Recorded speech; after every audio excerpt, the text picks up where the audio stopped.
I'm happy to introduce this panel on the multiple hats of nuclear, how nuclear innovation is transforming the clean energy, health, and environmental waste sectors. Before we begin, there's just a couple of housekeeping items. The CSPC is offering simultaneous translation and closed captioning this year through the CSPC 2024 conference app, which you can download from the Apple App Store or Google Play, or by scanning the QR code on the banner beside me. If you would like to tweet about your experience, you can do this at Science Policy or with the hashtag CSPC 2024. And finally, please remember to fill out the evaluation survey for this session using the number on the banner over there, 712. Please enjoy the session. Okay, good morning, everybody. Pleasure to see you all. So my name is Rob Whittleston. I am from Atomic Energy Canada Limited. For those of you that do not know who AECL are, we are a federal crown corporation that was originally founded way back in 1952 with the remit to develop Canada's nuclear sector for peaceful purposes. Since that point in time, we have changed in terms of size and shape and how we operate several times over, but throughout our remit has predominantly remained the same. Among many things, our history has led to the development of CANDU reactors that you may or may not be familiar with. Today, those reactors, I checked this morning, are producing 50% of the electricity in this room, so we all are feeling it in our daily lives every day. And our ongoing remit now is, and our role in the Canadian nuclear ecosystem is to drive nuclear opportunities for Canada across all sorts of different fronts, and we'll hear about those today in more detail. And that includes science, technology, and innovation. We used to be an organization of some 4,000 people. More recently, back in 2015, we changed our operating mandate to be in charge of running Canadian nuclear laboratories through a government-owned contractor-operated model. So we went from 4,000 people down to 40, but the enduring entity is Canadian Nuclear Laboratories, which is Canada's largest science complex, particularly up at Chalk River, which is about 2 hours northwest of here. If you haven't been, and you don't think you have a reason to go, I will respectfully disagree. I think most people in this room are probably touched by some of the activities at that site at one point in their lives. So do please feel free to reach out to Josh, and he's more than happy to facilitate a visit. It's no hassle, is it, Josh? I'm sure. As one of the key activities that Canadian Nuclear Laboratories undertakes at the moment is they deliver approximately $80 million federal nuclear science and technology program. And that program over the next 10 years is set to almost double. And that is in recognition of the increasing importance of nuclear when it comes to the role in Canadian society. It is a program that meets the priorities of some 14 departments and agencies, and again may play a significant role for some of you in the room today. I mentioned that program is set to grow over the coming years, and that's in recognition of this kind of nuclear becoming part of the conversation again. It's no longer hiding away in the shadows, I think. And that resurgence and the relevance of nuclear innovation has been primarily in response to the need to address a number of economic and social challenges.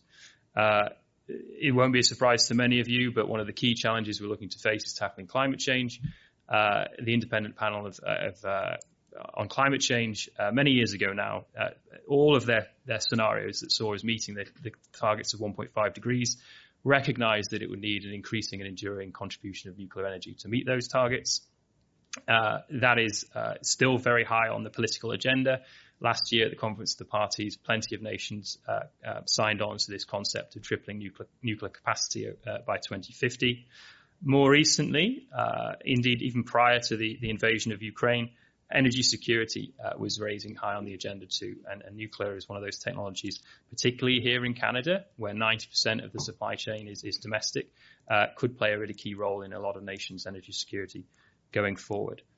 And as well as that, there have been lots of exciting developments recently in the field of medical radioisotopes. Again, this is something that Canada has got a very extensive history in. We used to supply up to 3/4 of the world's supply of medical radioisotopes in certain fields. We have the academic infrastructure, we have the clinicians, we increasingly have the production.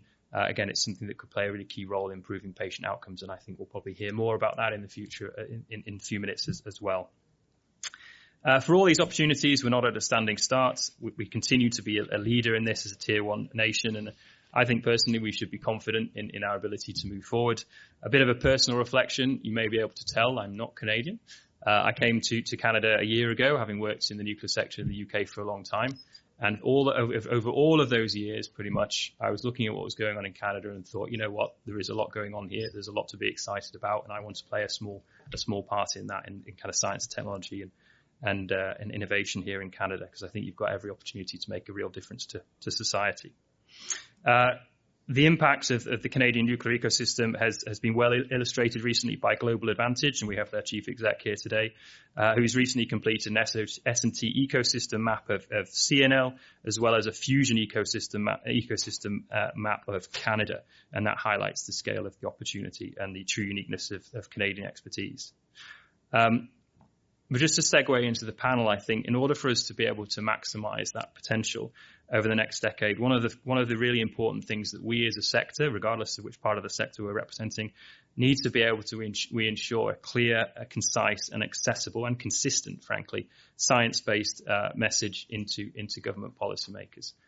Too often over the last few decades, the nuclear sector has been kind of infighting and different messages. I'm talking from UK experience, infighting different messages going up into government, and it's easy to go, well, don't really know which direction to head in. So I think that needs to change if we're really going to take advantage of the opportunity in front of us, not for the benefit of the sector, but for the benefit of society. So today, this panel brings together representatives from across the nuclear science and technology ecosystem to answer key questions about how this sector is working to address social challenges and generate economic prosperity through innovation. The panelists will also explore policy topics to better position Canada for success in the areas. I'm going to ask them to introduce themselves in a moment. But before I do, in terms of the format of this session, we'll have 30 minutes kind of Q&A between ourselves. I've got some questions here. We'll try and explore some of the things they raise kind of live as we go. And then we'll have a 30-minute Q&A session from you folks in the room. So if you have any particular topics or questions in mind now or throughout, please do hold on to them. The more challenging, the better. So no topic is off the table, and I really mean that. If it is off the table, I will give you a polite response and we'll move on. Okay, so that's enough from me. I would like to first turn to Peter Elder, who's the Chief Science Officer for Canadian Nuclear Laboratories, to introduce himself. Peter, over to you. Okay, and is the mic working? Yeah. Just checking. Okay, thanks. So my name is Peter Elder. I'm Chief Science Officer at CNL. I joined CNL about 6 months ago. For about 25 years before that, I was with the Canadian Nuclear Safety Commission. At the end, I was their VP of Technical Support and Chief Science Officer there. So wide variety of experiences in the nuclear industry. I literally dabbled, some way from regulation to doing experiments in every single part of the industry. I really am bringing that to CNL and enjoying looking at the range of opportunities that CNL has from clean techs, so both fission and fusion, health, really, building on that very long experience with medical isotopes, both diagnostic and for treatment.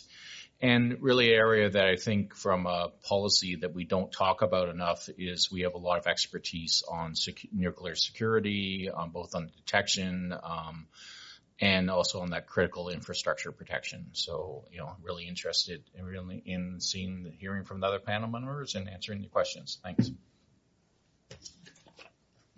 Thank you, Peter. Fifi, over to you. Great. Thank you so much, Rob. My name is Fifi Liu. I'm the Scientific Director of the Institute of Cancer Research at CIHR. CIHR is the Canadian Institutes of Health Research, is the federal funding agency for all aspects of health research. And then prior to my taking on this role in September 2022, I was for 10 years, the chair of the University Department of Radiation Oncology, as well as the head of the Radiation Medicine program at the Princess Margaret, both based in Toronto. And I'm also continue to be a card-carrying radiation oncologist at the Princess Margaret, where I see breast cancer patients every week. And so I do bring a little bit of knowledge in terms of the radiation. And I'm really delighted and thank you for inviting me to participate in this panel because, as already mentioned, the world of theranostics is rapidly growing. And so the idea of the theranostics, it's this beautiful concept where you could take radiomedical isotopes for both visualization as well as incredibly targeted therapy. So there's a thera, which is the therapeutic component that Peter has already mentioned, as well as the diagnostic component. And for example, technetium is one that, is very familiar probably to everyone in this room. And so for decades, the world of radioactive iodine treatment for thyroid cancer has been a quiet little field that's been ongoing for decades, and now it's a standard of care, of course, and community endocrinologists administer the radioactive iodine to their patients with the appropriate indications. And then about just a little bit more than 10 years ago, the FDA in 2013 had approved a radium-223 for the management of metastatic bone metastases for patients with prostate cancer, and that kind of had a blip in the field. I remember when I first read the paper, I said, this is very interesting. And then in 2018, it was the approval of the lutetium dotatate for the management of metastatic patients with neuroendocrine tumors, and that really it was a complete paradigm shifting and practice changing set of data, because otherwise there are no effective treatments for patients with metastatic neuroendocrine tumors. And then 2 years ago in 2022, the FDA approved the lutetium PSMA. PSMA is prostate-specific membrane antigen expressed on a very large number of prostate cancer cells, and so this again has really now, I think the field has completely taken off. I've read anticipating a $13 to $33 billion industry globally. And I think very, very importantly, these treatments are extremely well tolerated by the patients because they're incredibly targeted, exploiting and leveraging the receptors that are expressed on these cancer cells. So I'm hoped to have more opportunity to discuss this in more detail, but I think that Canada has a fantastic opportunity, as Rob and Peter have already alluded to, in terms of being a global leader, not only for access to our patients and affordable treatment, I'm also hoping in time, but also to provide for the world. So good for society overall. Thank you. Fantastic. Thanks very much. And thanks for mentioning lutetium as well. So, Peter, you may be able to correct me if I'm wrong, but I think CANDU reactors have been the first power reactors to be able to simultaneously produce medical radioisotopes while also generating electricity. Yes. So, there's a long history of using the CANDU reactors to do cobalt-60, which is used in medical sterilization. But more recently, both Bruce Power and OPG have actually got facilities that produce lutetium at Bruce Power and then molybdenum-99, so technetium-99 at Arlington. And it's a really game changer to be able to actually do that in a production reactor, which having no impact on the safe production of electricity. Fantastic. Thank you. Okay. Bibak, goes you. Yeah, thanks a lot. Vivek Uppal here, head of Kyoto Fusioneering America. So I come from a background advising clients in the ER and I industry on mergers and acquisitions, but joined Kyoto Fusioneering about 2 years ago now to lead the North American expansion. So Kyoto Fusioneering is a company that spun out of Kyoto University in 2019. So we've got headquarters in Japan, but we've got a global presence, operations in the UK, EU, US, and now a joint venture with CNL up in Chalk River called Fusion Fuel Cycles Inc. And so what we are doing is we're supporting the growing private fusion and as well as the resurgence of the public fusion sector with technology and solutions outside of the plasma core. And so the bulk of fusion programs that you hear of as 40 some odd companies globally are focused on plasma core and confinement, but that's not sufficient for fusion commercialization. You need the fuel cycle, which we're developing alongside CNL, the thermal cycle, your breeding blankets. There's a lot of technologies need to be developed and demonstrated now in order to enable a fusion demonstration in the coming decade and global deployment thereafter. So a lot of people wonder about where fusion is at and when it'll be here, and it really depends on what you mean by here. It's here in many ways. There's about $11 billion Canadian invested into private fusion. Now there's about over $10 billion expected to be spent over the next 5 years and multiples of that over the next 10. There's about 6,000 jobs currently, and that'll grow in multiples in the coming years and decades. So there's an industry here now to support and to enable, and that's what Kyoto Fusioneering is doing, and that's what we're doing in partnership with CNL through our joint venture is supporting near-term demonstration programs as well as long-term commercialization of fusion. So in terms of the context of this meeting, I think Canada plays a critical role in enabling the development of fusion energy, namely through the expertise in tritium, and that's where there's a nice Venn diagram overlap between the investments into fission and the needs in fusion. Tritium, which is a liability in fission, becomes an asset in fusion.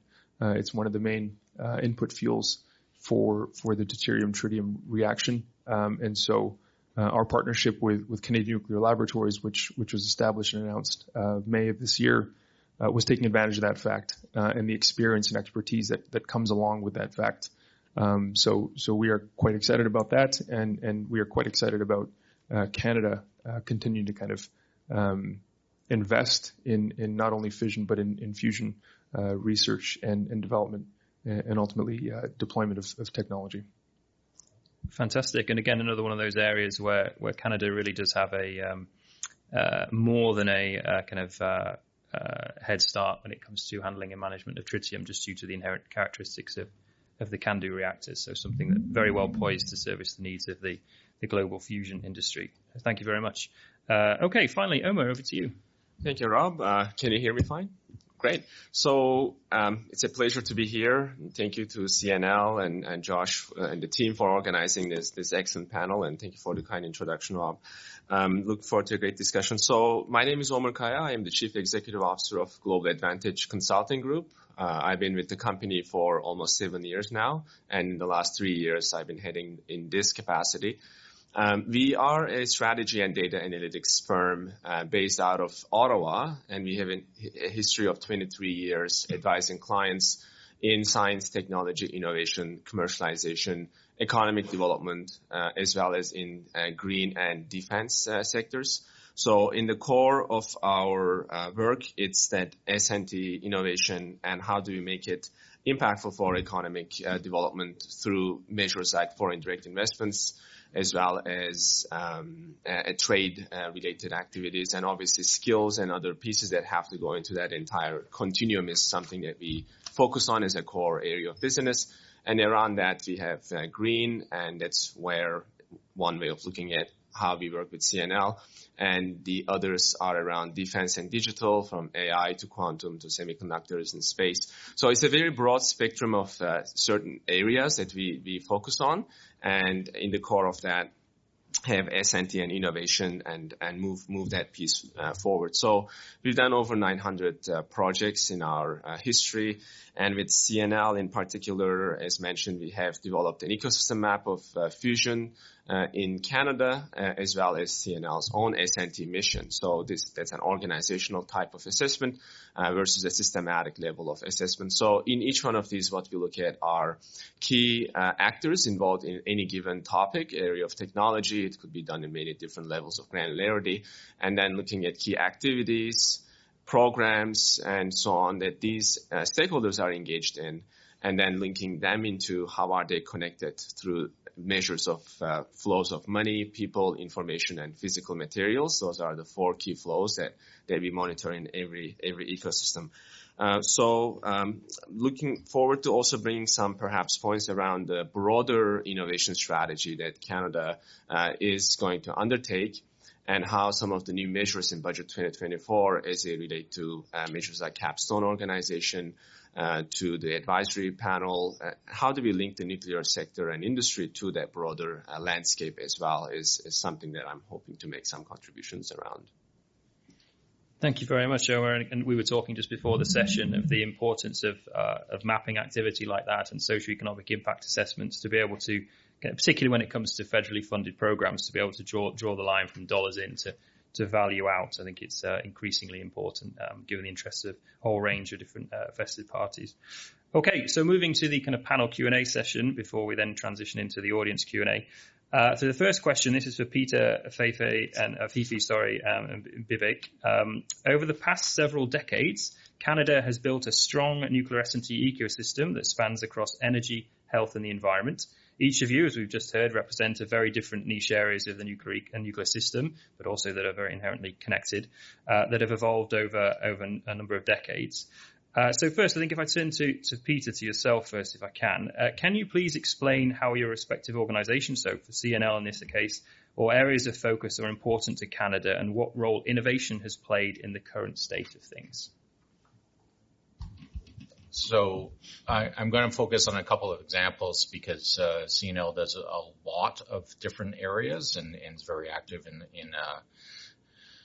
one. But one of the things of thinking and is one of the innovation is looking at how we view at things that were in the past considered a waste product and whether they can be actually turned into something more useful.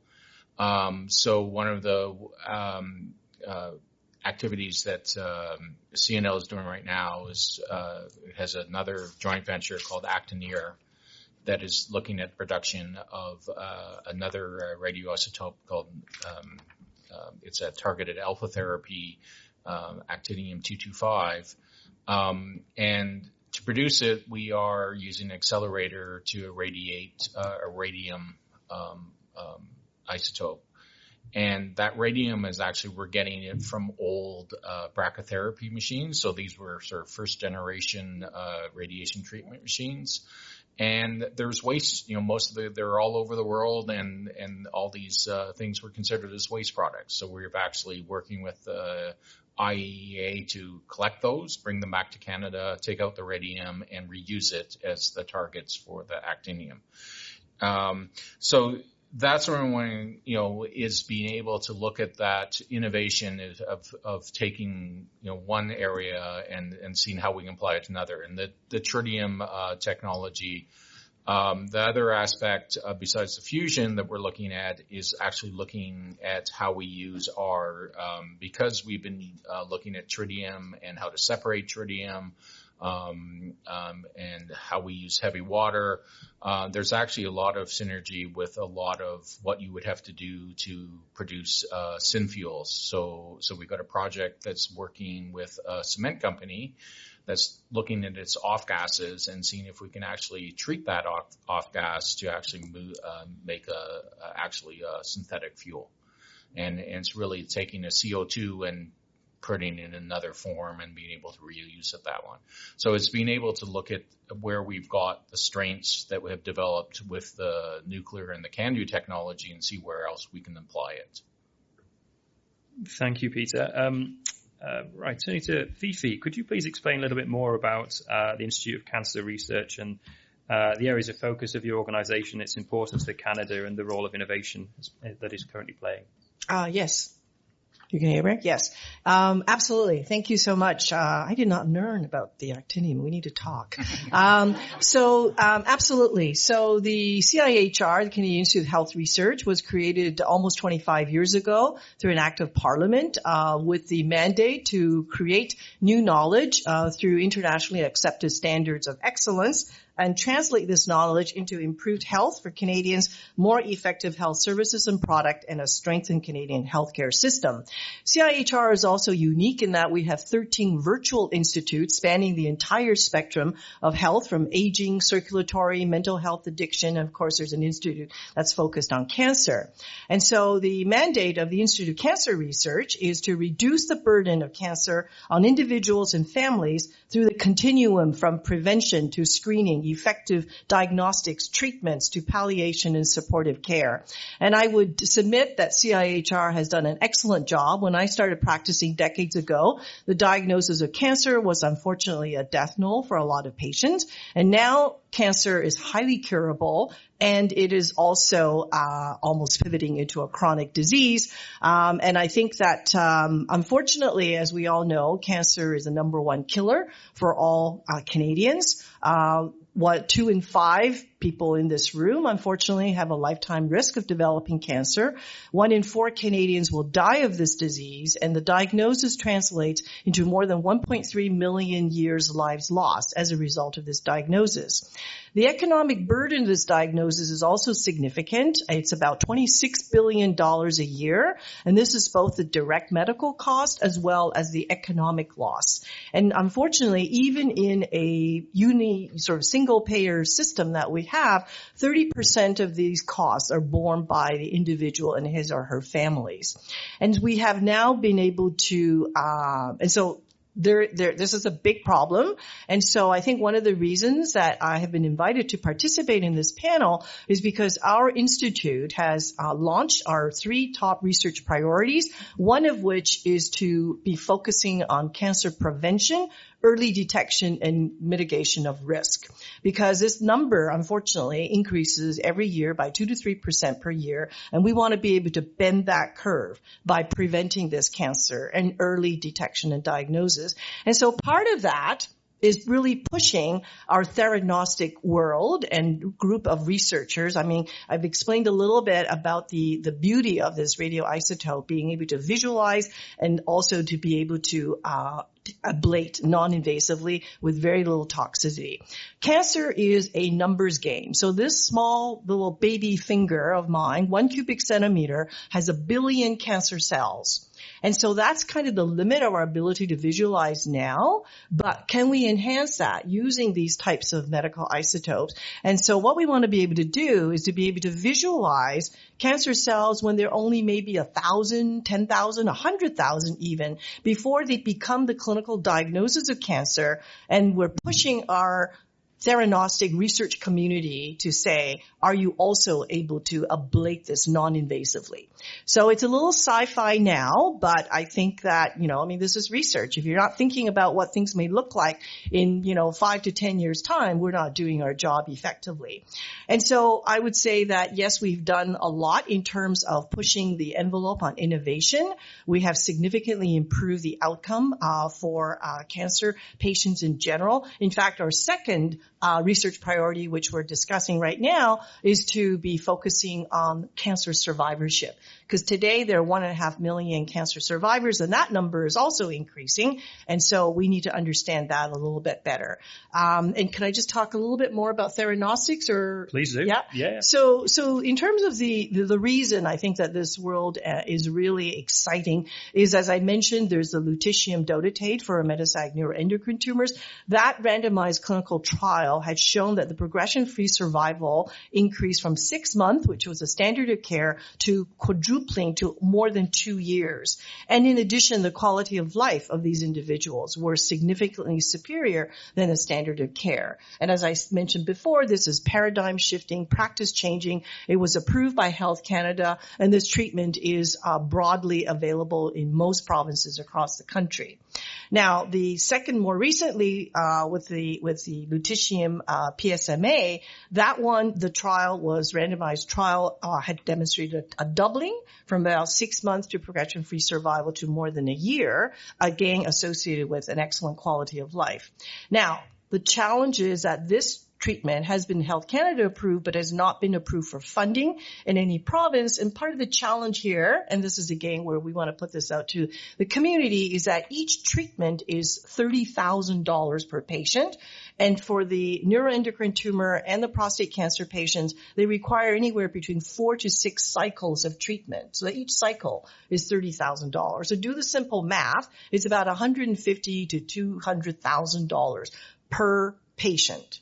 And again, I would like to submit that the federal government has a biomanufacturing life science strategy, and we would like to submit that Canada, if we've got the ability to be able to manufacture it and then maybe looking at a whole supply chain from the bench to the bedside, so to speak, we could be potentially offering that treatment to be much more affordable for the Canadian patients, as well as much more broadly accessible. So as an example, for the biomanufacturing life sciences, and Omer knows this probably better than I do, there is a BioCanRx, right? So that particular entity, which is funded through science and innovation, is able to significantly reduce the cost of the CAR T therapy, which is an immunotherapy, right, which is close to $500,000 per patient to a fraction of that cost. And that is being manufactured now, and it is also being distributed and administered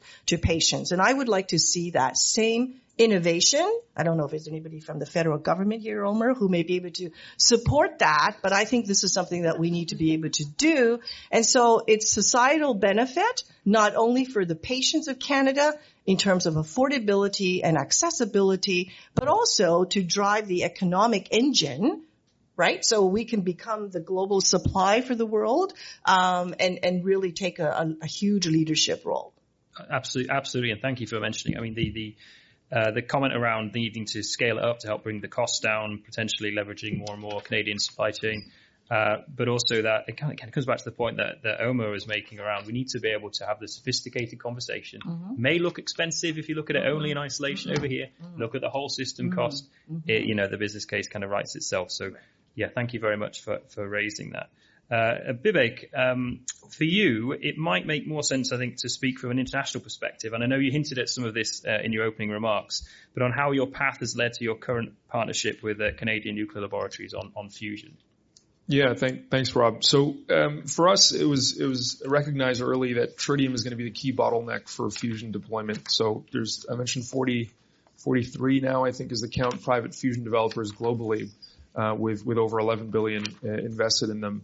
And over 70% of them are looking at deuterium tritium as their fuel. And none of them have tritium handling experience, developing tritium technology, knowing how tritium permeates into different components, how it flows through a flowing system, the safety systems you need, glove boxes, air detritiation, water detritiation, all that stuff. They have no idea. So it was key for us to start working on that system as a company that is working on non-core systems and technology in parallel in order to accelerate deployment. This was a key system for us. And so as we were kind of scanning the horizon, okay, where does that experience and expertise live? CNL was an obvious and far and away the best candidate. And the reason for that is, Canada has second to none tritium experience for non-nuclear weapons application, for civilian applications. And so that was a no-brainer for us. And it's expertise not only just in technology, so isotope separation, air detritiation, all that stuff, but also the safety systems, right? The practical expertise, the licensing, right? The relationship with the regulator, the relationship with the neighbors, right? With different communities around the Chalk River site. That's the type of experience. So when you talk innovation, it's not just science and technology, it's innovation across all those dimensions, that is important and is necessary for the practical deployment of these technologies and systems. So that was key for us, in picking CNL and Canada as a partner. The other piece that I didn't mention there is the workforce that comes along with all that, right? For advanced fission and for fusion, one of the key bottlenecks is going to be not only on the technology side and tritium for fusion, but the workforce. And Canada has, again, second to none there when it comes to workforce in these key areas, namely around tritium. So that was some of our rationale. And it, a lot of what our assumptions were have proven out. Just the fact that we've been able to establish a joint venture within a year of conversations really starting is something that we wouldn't have been able to do anywhere else in the world. So again, when I say innovation, it spans across many dimensions, including organizationally, how much flexibility you have in ACL and CNL in that relationship. So that was a key for us. Fantastic. And yeah, thank you also for mentioning workforce. I think that's a topic in itself. I imagine all of us in the room recognize that of all these ambitions that we have across different areas of policy, frankly, we don't really have the people to be able to fulfill all those ambitions. So we need to get creative in how we develop that workforce and compete internationally as well. Omar, much of your work with Global Advantage has been tightly woven with federal policy and programs in mind. How do you think the areas of focus described by your fellow panelists fit with those federal priorities and policy? Excellent. Yeah, great question. So we've worked with every single science-based department and agency in the federal government, some provincial and municipal levels as well. In terms of the policy landscape, one of the key documents that we always analyze on a yearly basis is the federal budget itself. So that gives us a good sense of some of the top priorities that the government has. And in that analysis, what we try to extract in a very sort of straightforward way is, okay, what are the amounts that are going for research, development, and innovation area? So this is from that analysis, and nuclear actually is basically a very high level priority per this analysis. So the top one was the AI one. I think you probably are all familiar with that. That's the competitive advantage for Canada in the AI space. Lots of investments for compute. So in every single one of these that I kind of hit, I always think about, okay, we're looking at nuclear and applications into certain fields like clean energy, health, environmental remediation, waste is part of that. So there are obviously many significant, important technologies that are sort of falling within each one of these. So how can that AI piece be possibly linked to this topic? So that's a bit of more of a question to kind of consider, compute capacity. The other is around enhancing research support. So this is $1.8 billion over a 5-year period, all looking at net fiscal impact. So that is looking at the granting agencies primarily and supporting the research. So how might that increase the focus on the research side be perhaps used for advancing some of these technologies that have been really well, I think, articulated. The other one is investing in home ground research talent. So that's $855 million over a 5-year period.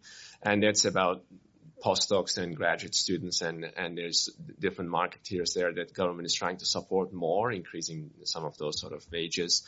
Again, nuclear is a very high quality personnel sort of requiring field, along with the technicians and whatnot as well in that ecosystem of workforce and talent.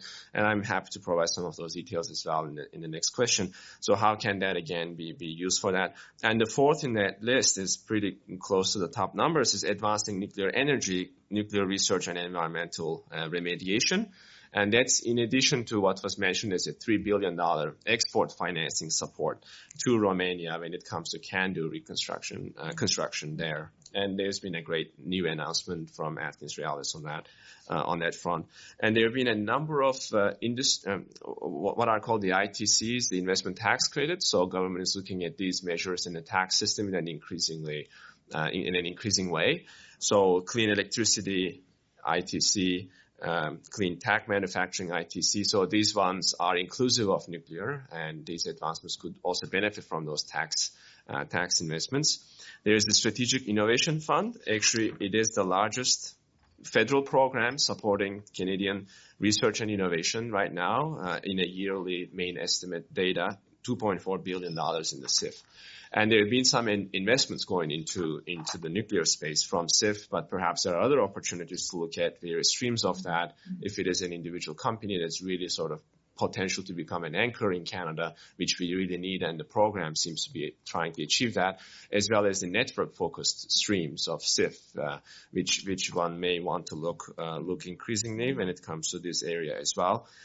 Granting agencies, and there's over 130 programs, which is another story to come down to. But I think federal government is really trying to do a lot in the space of supporting R&D innovation in Canada. I would also mention briefly, although I'm not personally at least linked into this, is the Canada Infrastructure Bank and the Green Bond Framework, which were both mentioned in Budget 2024. So these funds are additional support for the nuclear industry. So when I think about Canada being a Tier 1 nuclear nation, it has a 70+ years of tech leadership. very high-grade natural resource opportunity with uranium and strong domestic supply chain, as was mentioned. And I think Canada also provides a great advantage. It's a Canadian technology, and there's a Monarch and so on. So these are some of the initiatives that I see being prioritized. To begin with, but I'm happy to delve into the details. Fantastic. Thanks very much. And before I make a quick comment, is anyone in here from the UK government before I say anything? Okay, no, just checking. So one of the key things that Omar mentioned, the federal budget there. One of the other key things that was really apparent, and I've had some old colleagues over recently, is the importance of that kind of clear and consistent signaling from the federal budget over the last few years, not just in terms of committing funding to R&D, but also in terms of tax incentives, regulatory and planning reform, everything that goes into a package that provides confidence that the government is serious when it comes to advancing nuclear technology of all shapes and sizes. And that doesn't happen in other jurisdictions. In the UK, we're still trapped in an annual funding cycle. Very difficult to kind of build new capabilities, new infrastructure, revitalize old infrastructure that may cost up to $1 billion when you're trapped into an annual funding cycle. So just thought I'd share that reflection. Okay, going on to the third question. So the relevance of nuclear medicine, I'll turn to Peter first, if I may. The relevance of nuclear medicine and energy has turned a corner in Canada and globally, with new, highly effective radioisotopes on the horizon and unprecedented increases in energy needs to fuel future economic growth. Nuclear innovation has not been more front and center in decades. In what way do you see innovation moving the needle in your areas over the next 3, 5, or even 10 years? And what policy or program changes, no pressure given the audience, could the federal government put in place to help facilitate success? Over to you, Peter. So, one of I think Rob mentioned at the beginning that there's sort of there's something about renaissance or resurgence in nuclear. This has actually been because it's been sort of under the table for the last 5 years as some of the projects that have been pushing this forward, and they're actually coming to fruition right now. So the refurbishments of the reactors at Bruce and Darlington, are actually extending the life of those to 30 or 35 years. During those refurbishments, they were looking at the opportunities to see what else to do. So that's where they started to introduce the medical isotope production. And using some of the unique features of the CANDU to be able to do that. So the actual delivery mechanism, especially one that Bruce uses, is not that complicated, but being able to show that you can do it safely in a power reactor was a bit of a game changer in terms of how that production is done. And it's a very versatile system. So they've started with lutetium, but it can actually almost do any isotope that can be, that needs irradiation. And the other thing that has happened, so it's then looking going forward about how you make the policy choices for both on the energy side. So the other especially in terms of how are you going to use nuclear energy? Everybody said you're going to do it. For 5 years, almost 10 years, a lot of discussion about small modular reactors. And that's where the framework has evolved. I think internationally at some point there were 80 different designs, and the approach there was always going to be natural selection. And that is happening. And, there's some people who said, well, some of these are not planning out, but that was always going to happen. So it's how do you move forward in a way that encourages that, down selection to continue happening? And where does the government need to invest? The initial approach was to say we're going to set up, environment to allow everybody to move forward.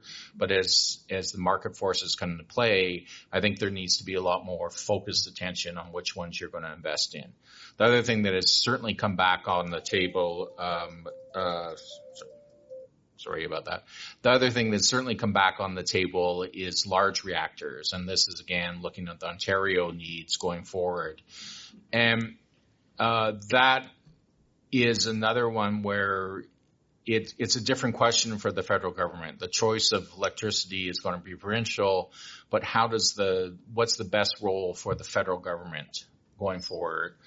And I will say, from my opinion on this one, this is where you start to make the case for a large, actually a research reactor. If we're going to looking at investing literally hundreds of billions of dollars into new CANDUs, then I think you can make the case to spend, the $5 billion you need to a new research reactor that will make sure that those reactors actually operate and get their full lifetime.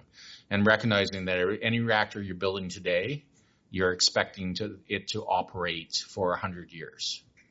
That's quite feasible.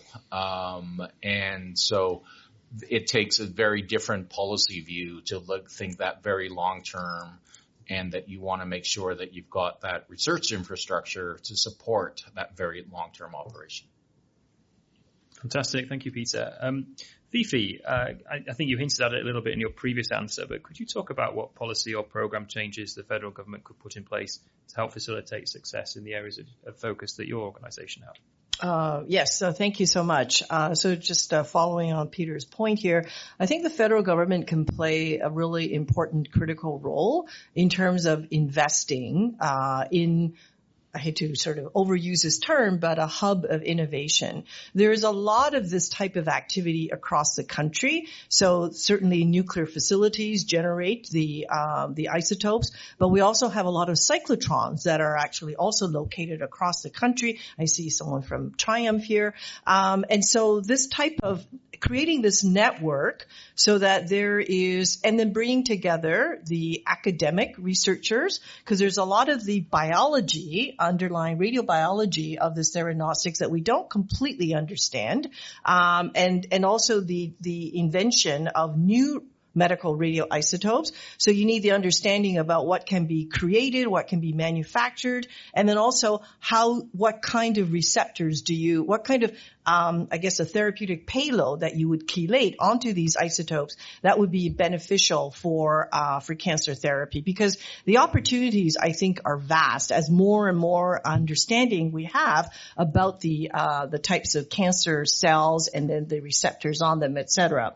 So, and then you bring in the Tri-Council, or mentioned the capstone, and so therefore there's a great opportunity to put all of these stakeholders together. And then we also actually already have the CNIC, which is the Canadian Nuclear Isotope Council, which has already assembled a lot of the players across the country, both from academia, from the producers, and also private industry that's of interest. And then also looking at the entire supply chain. And so we understand that the facilities, for example, are in provincial jurisdictions, but I think the responsibility of the federal government is to really look at this in a streamlined, coordinated approach so that the investments can really be yielded in the most effective way, so optimizing that type of activity. And as I mentioned, our institute have already invested a very small amount in the entire area of the theranostics, right? And then the other thing that, coming back to Omer's point about the AI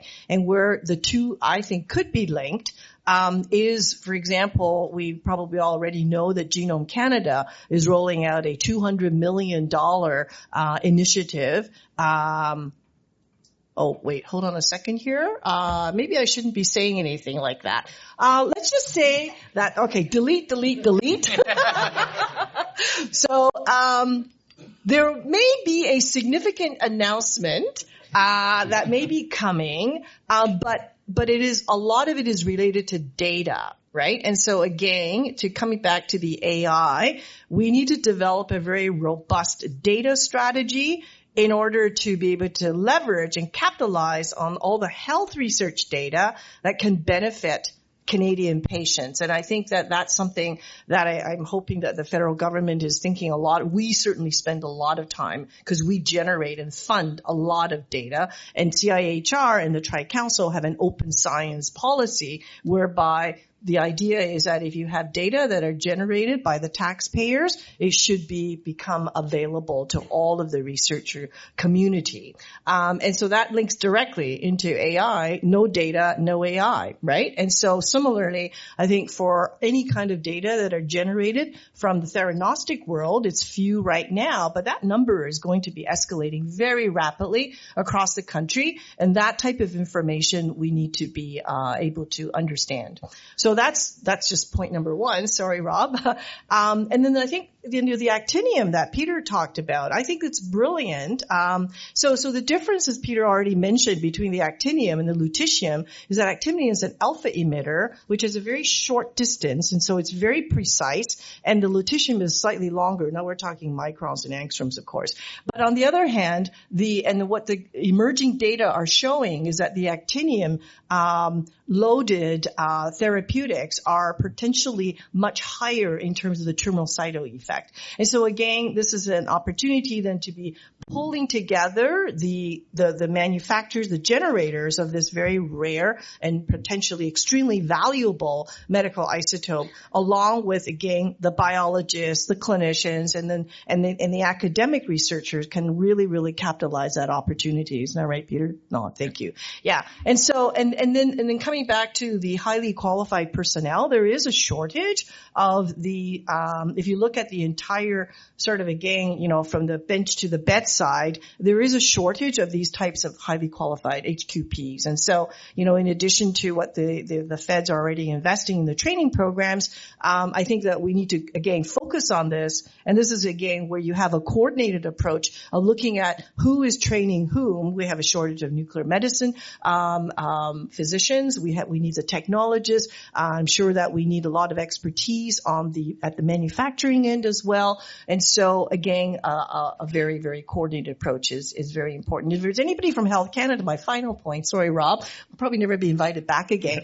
At Health Canada, we also need to be a little bit more efficient in terms of the approval of these kinds of novel drugs, right? So Health Canada, very, very sort of traditional. Okay, you need to demonstrate the value of a drug for breast cancer. You need to demonstrate value for lung cancer, colorectal, et cetera, et cetera. So it's one at a time, sequential. I would suggest perhaps it could be optimized because these are molecularly targeted therapies. So if we're looking at, for example, a receptor EGFR or another receptor HER2 that spans across different kinds of cancer diagnoses, and these are kind of what we call umbrella or basket trials. Those types of approval processes, I think, need to be optimized. So if there's anybody from Health Canada, please think about what I've just suggested. So that's all I have to say for now. Thank you, Rob. Thank you, Fifi. You may not be invited back, but you are invited to CNL to learn more about actinium and the work going on there. So, Josh, that's definitely one to connect if you haven't been already. Okay, so Vivek, for you, in what way do you see innovation moving the needle in your areas? You mentioned the significant amount of private sector investments into it, but in the next 3, 5, or 10 years, what can we expect? So I think Canada has a huge opportunity. So I'll talk about the potential in Canada to take advantage of the existing fusion ecosystem that's a bit disjointed and that can be pulled together with a fusion strategy here in Canada. And one thing I'll mention is Canada is the only G7 country right now without a formal fusion program, and I think that'll change here in the near future, and I'm hoping it will. And Canada can be attractive not only for the tritium that I mentioned, that's kind of the foot in the door, but there's a lot more potential beyond that. I think with the private companies that I mentioned, they're looking to site their fusion pilot plant programs in the coming 5 to 10 years. And Canada could be a very attractive place for that. And that, of course, creates a virtuous cycle when it comes to jobs and additional investment into the economy that then leads to further investment in fusion and in other areas. But that strategy, what I would suggest, and I think there's been a lot of good suggestions on this already from CNL and others that have a vested interest in accelerating the fusion program here. But it would include, funding university programs, plasma sciences, but also material, chemical engineers, mechanical engineers, with a fusion flavor to them.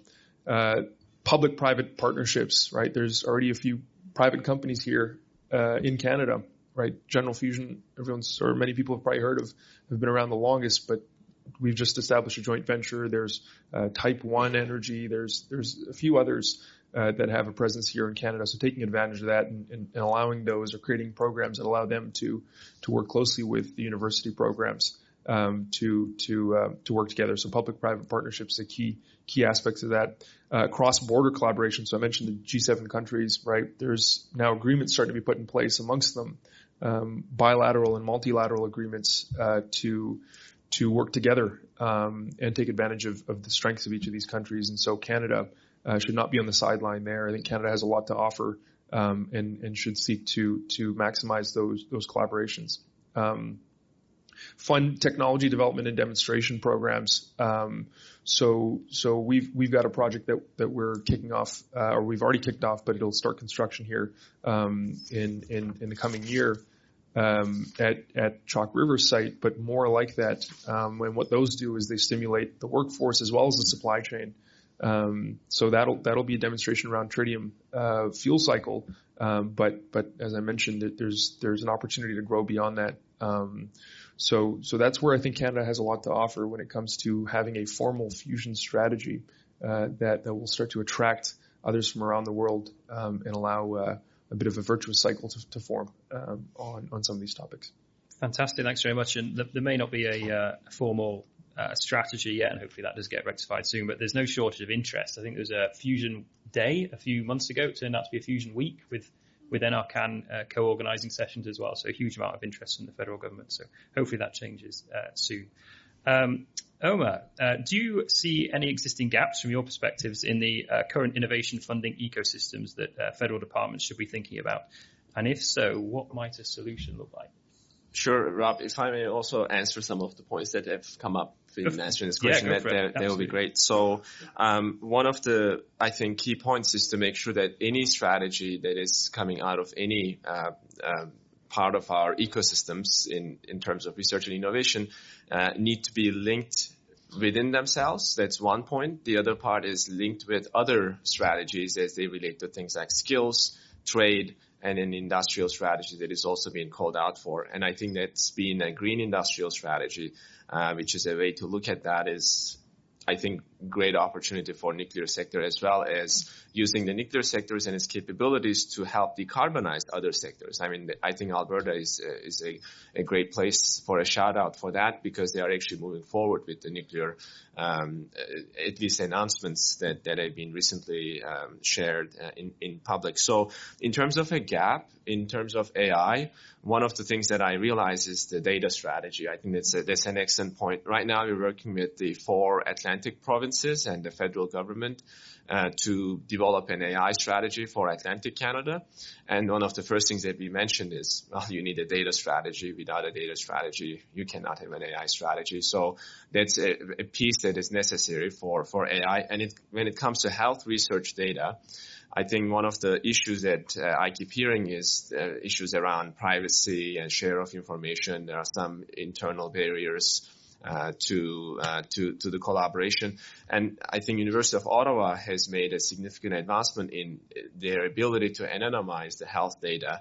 And that, I think, could be a way to look at, okay, it's not really your name or your details that we are using here. We are using in an anonymous way. I think there are ways of going around the data sharing challenges that we urgently must overcome. I mean, to me, it's almost a no-brainer when we think about the Europeans being able to do some of those things in sovereign states, but in the Canadian context, perhaps not being as open in the sense of internal trade barriers.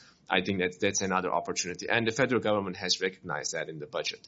So that's perhaps one of the low-cost ways of making sure that innovation and economic growth in the country can occur, because those barriers are just an impediment to trade. So the other one actually is the regulatory landscape, and there's great expertise at the table around that. Just because we mentioned sort of, why don't we perhaps parallel track some of those processes? We wait for one thing to finish and then move on to the other one. There's a bit of a sequential nature of this. And I think COVID-19 has taught us a lot about being able to do this at speed that was needed for supporting the Canadians and people around the world, and how we moved the mRNA technology, which have been supported for many, many years before, came online, and just massive manufacturing and everything that happened in a very effective collaborative way. So I think that's an example that we should learn from and not forget and put it in the past and kind of look into the future without that experience in sort of hindsight. And related to the regulation, one of the key data sets that we have looked at is the OECD's regulatory burden. And I mentioned that in my opening remarks yesterday at the Innovation Symposium. Canada ranks 35th out of 38 in the OECD in regulatory burden. When we think about developments in the US, in Europe, so we expect Donald Trump to deregulate or somehow make some changes to streamlining that. And European Union has just talked about, through the Budapest Declaration on European competitiveness, a new wording that I hadn't seen before, a simplification revolution, in quote unquote, is what they talk about. So that's another potential low-cost way of looking at spurring innovation and economic growth and other things that we need to have in order to support the social and health-related expenditures that we want to make. But we have to grow the pie, and this is an area where I see that as an opportunity. So if we actually go to the economic side of it a little bit, Canada's nuclear sector has about $22 billion annual contribution to GDP. This is from the Canadian Nuclear Association data. 89,000 individuals is the workforce, and there has been a significant increase of 17% on that workforce. So there's the growing employment, and almost 90% of the nuclear jobs are classified as high-skilled jobs. So these are high-paying jobs that the country is able to create at a sort of a mass scale in that way. So one of the gaps, going back to your question, Rob, is economic growth a priority for Canada? And I don't see that as a priority, at least in the current government context. Do I think it might change? I think it might really change. In the near term, 2025, we'll have a new government of some sort. So they are likely to, in my opinion, it's not giving in a significant strong signal, but I think there's going to be more focus on economic growth given the issues that have been well articulated in productivity lacking, and innovation is a key pillar for productivity improvement for a variety of economic reasons. I'm not an economist myself, but there's multi-factor productivity, and there's details that Peter Nicholson has done an excellent job at sort of explaining that. So innovation is key for solving that challenge. And for innovation, we have to look at R&D. It's a very critical piece of innovation. You don't have to have research to innovate, but there is really a very important way of doing that. And that needs to move on to development and other higher value adds of experimental development, for example, by OECD definition. So we look at research not from a just scientific perspective, but look for ways of always moving it into higher levels of impact for products and services and vaccines and so on and so forth that Canadians need at the end. And business is a vehicle to move those services and products in a more innovative way to the Canadians. So it's a vehicle to get down to what we all want to achieve in the Canadian landscape from economic, social, environmental, and other ways. You also mentioned, Fifi, BioCanRx. We've known them, our colleagues there, well. And one of the key ways of them describing the function that they fulfill is translation research.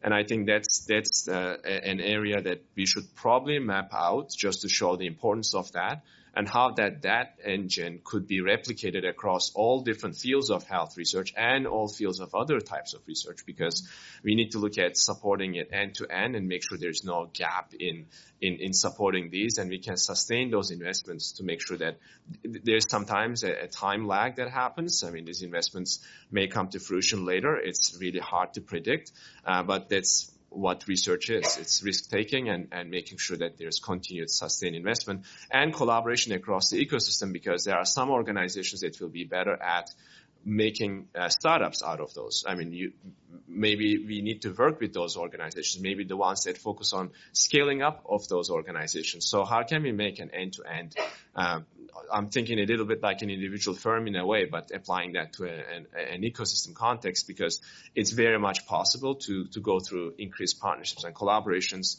to make sure nothing kind of falls off the cliff after a while. And there seems to be a little bit of that occurrence in certain fields. Brilliant. Thanks very much. Plenty we could discuss, but I'm conscious of time, which I've not managed very well. But let's turn to the audience now. So who has some questions for our panelists? Yes, sir. Hi, I'm Nicolas Godbout. I'm the director of the Engineering Physics Department at Polytechnique Montreal. And my question will touch the question of workforce development. Before that, a bit of context. I must say, in the province of Quebec, the field of nuclear engineering has been completely dead,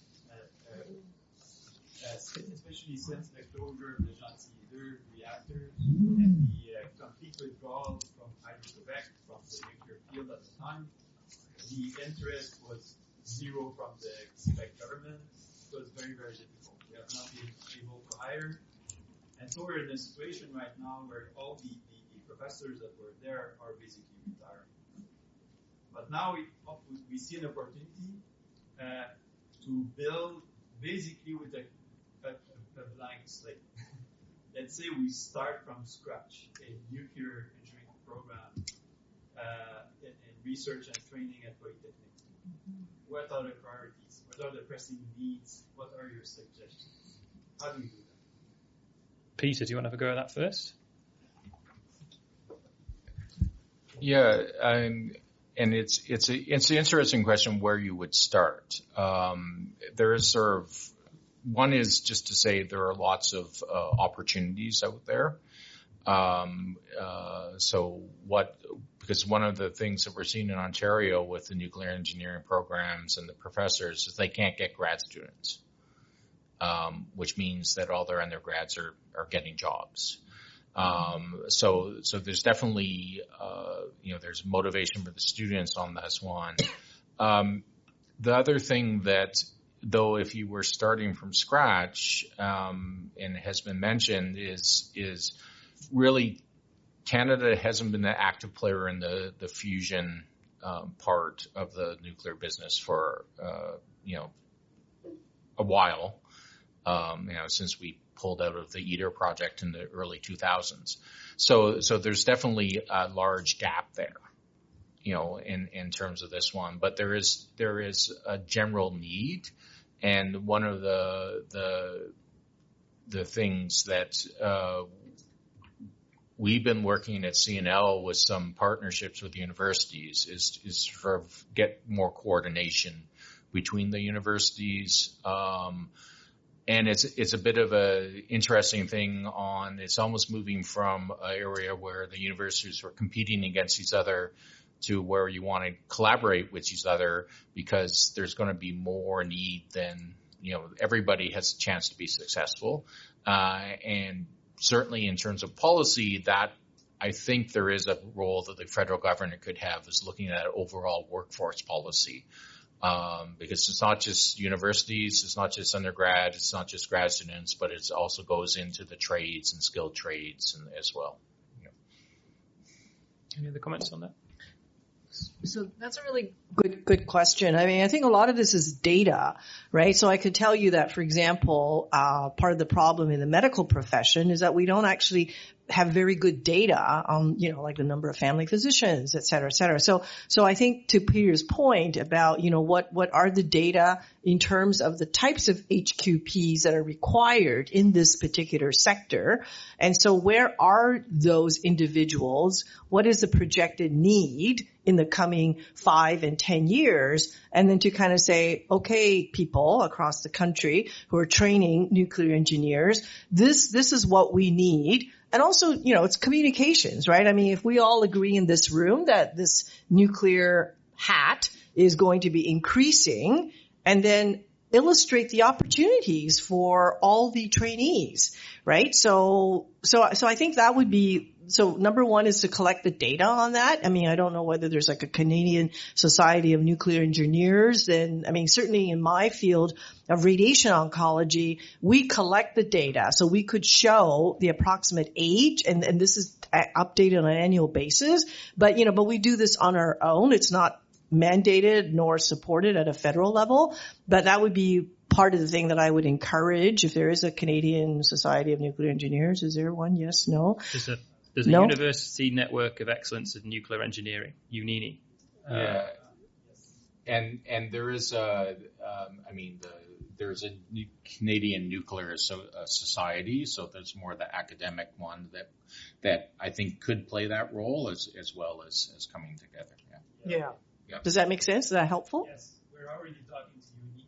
Great. They should change that acronym though, but anyways, okay. It's a mouthful, isn't it? But I mean, and also from a very basic level, I think the challenge is often, I certainly found it, is you don't encounter the nuclear opportunity until far too late. And there's an opportunity for us all to play more of a role in raising the profile of the job opportunities at an earlier stage. Next question. Yes, sir. Hi, I'm Bob Sabota. I'm here in my role as chair of the board of directors at SNOLAB. In my day job, I actually do scientific research on reactors, and I've done research in Japan, France, U.S., UK, and now Canada. Yes, by the way, thank you for Bruce and Darlington, because we can see the neutrinos from them in subgroup. We're going to make some measurements on them, basic neutrino properties. But my question is more towards the research reactors. So the other part of my day job is I'm involved in neutron radiography to support aerospace industries. And we do work at my research reactor in California for SpaceX, Airbus, many other aerospace companies, and we're overloaded.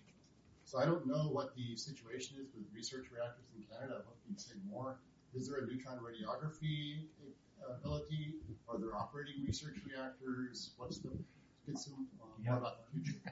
Great question. So there are, like in the situation right now, McMaster has a research reactor. It's about 5 megawatts. They're looking at it. They are actually looking at adding some neutron scattering capabilities to that. The other ones, there are 2 quite small reactors, one at Polytechnique and one at Royal Military College in Kingston. The 20 kilowatts. They're they're large enough that the one at the Military College does a lot of radiography on airplane parts. So it's and that's almost, that plays for its existence. Certainly with when the NRU reactor shut down in 2018 at Chalk River, it has left a neutron gap. So there are some plans that we were looking, CNL working with ACL are looking at, bringing all the players together. So that includes neutron scattering community, the medical, the radioisotope production, and looking at what a case for a new research reactor would look like. So it's definitely, there is globally a shortage of research reactors.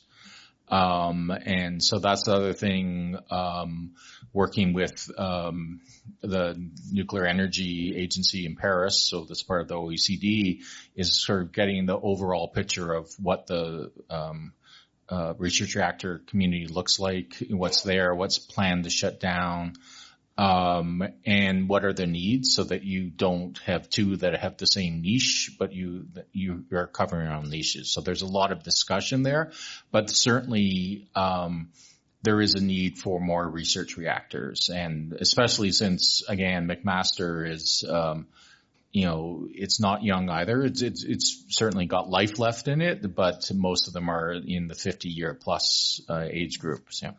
So on the regulatory side, we just got relicensed in the U.S., but it's changed now. It's a forever license.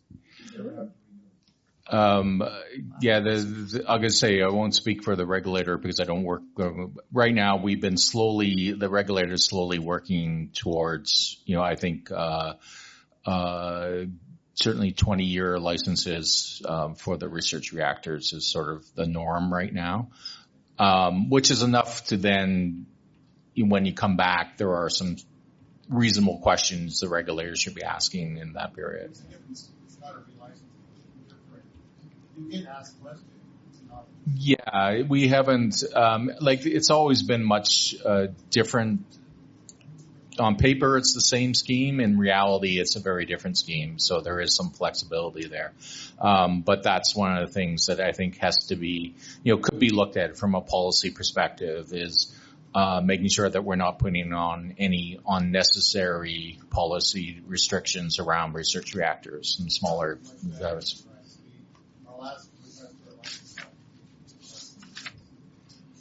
Yeah, well, it depends on how you do it. So when NRU was having his problems, we were reproving things within days that to help them back in when there's a need in the driver and things like that. Yeah, it's sort of, and that's where policy direction also from the government, making sure that we know there's good policy direction, that the regulator has that understanding of where it can make choices if it needs to, when it balances risk. Okay, next question. Yes, in the back, please. Hi, so my question concerns nuclear waste. Earlier this year, the Nuclear Energy Commission approved a proper nuclear waste facility, facility 1 kilometer away from the Ottawa River, and without consulting the CSPC catastrophic resolution proposed the project. So considering the fact that we want to scale up nuclear capacity in Canada, as we talked about, it begs the question, where and how do we dispose of nuclear waste in a way that's safe and that has the support of the community and First Nations up by the land? So I'm going to take this one and I think if you want to understand the processes and how to do this one, there is a nuclear waste management organization that is in charge of this one. They've been around since I think 2000 or so. I mean, the first few years of that was actually figuring out the process, and as a combination of a willing host community plus a technically solid one. And they have 2 communities that are still interested on that one. One of the things that then I'll say is a challenge. So the project you identified, there was consent given by the local Algonquin group. The consent was not given by one that was further away. And that's a balance that we still as a nation need to figure out. Okay? And I will say from a scientific perspective, the 1 kilometer from the river is a little misleading because in terms of how the water flow path, it's about a 5 to 10 year path so there's lots of chance to detect any leaks before it would reach the river. Okay. But yeah, it's definitely, there is, so these decisions do look at this one, but as you know, our reconciliation journey is still a journey, and one of that one is how you balance the differing views of Indigenous communities. Well, there is an ongoing process, so I won't comment too much on that, but the one thing I will say is, given the topic of this conference, it really does highlight the need for effective science-led communication to be able to explain, the technology behind it, the risks, and the potential benefits of it as well. So happy to talk to you about it more after if you're interested. Another question? Yes, Anna. Yes, of course you can. Hi, my name is Shukri Matan. I work at Natural Resources Canada in the Nuclear Energy Division. Thank you so much for the panel today. One of the problems with building large reactors is oftentimes there are a lot of cost and schedule overruns. So I'm wondering if you have any reflections on how we can maybe improve so that the projects are more on time or close to being on time or on budget in the future if we want to continue accelerating nuclear? Okay, someone other than Peter. I've got an opinion. I know you do. Anybody else? Go for it, Peter. So one of the things, and this has been studied, so it's not, there is actually some science around this one, because there are certain countries that have been successful on building, certainly on time, on budget. There are other factors that come into it. And the most important thing is to keep your workforce engaged, your skills, and let them move from one project to another. So if you look at it, something like Korea has essentially been building reactors for almost consistently for the last 30 years. So they have a skilled workforce that moves from one project to another. And then they were able to go and bring most of that workforce to United Arab Emirates and build on time, on budget there. Would say in terms of what happening in Canada is the fact that the refurbishment projects at Bruce and Darlington have been actually before under time and under budget. So, the first ones were on time and on budget, but as you build that experience, and these are multi-billion-dollar projects, they're not small, they get better. The workforce gets more used to it. So it's really having that supply chain ready, and continue to use that supply chain. That seems to be the secret. Thank you. Okay, I'm afraid we're out of time, but just on that last point, I will mention something that before I summarize the discussion, or attempt to, because we've covered so much ground. But one thing that really struck me back in, I think, 2021 through to 2022 was in the UK, we suffered, there was a fire on an interconnector, so we couldn't import energy from France. There was record lows in terms of wind generation because it was a very calm year. And there were increasingly and then record prices on gas as a result. And what that meant was that you essentially risk driving large areas of the population into fuel poverty. And it really struck me that it's just almost unforgivable that we have solutions here to take control of it, and yet the fear of the risk of cost overruns are large infrastructure projects, which are pretty common across the board, sometimes makes it difficult to take that step because we're not factoring in the cost of not doing so appropriately. So that was just a personal reflection on that. So it's impossible to summarize the conversation today in 3 points, which we've been asked to do here, other than to say, there are all sorts of different synergies between the different ecosystems we've explored here today. That really stood out to me.